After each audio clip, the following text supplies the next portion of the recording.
दत्त जयंती विशेष. या दिवशी गुरुचरित्र पारायण, भजन आणि श्री गुरुदेव दत्त नामस्मरण अत्यंत शुभ मानले जाते. अनेक भक्त या दिवशी उपवास करतात. विशेषतः गुरुवारचा उपवास दत्तात्रेयांसाठी सर्वाधिक प्रिय.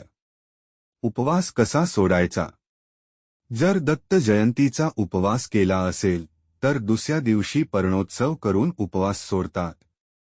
पारण म्हणजे फळ, खीर किंवा रसपानाने दिनाची सुरुवात करणे. मान्यता अशी आहे की दत्त जयंतीचा उपवास आणि नामस्मरण भक्तांच्या जीवनातील अडथळे दूर करतात आणि घरात शांतता, सकारात्मकता आणि गुरुकृपा नांदते. श्री गुरुदेव दत्त. श्री गुरुदेव दत्त.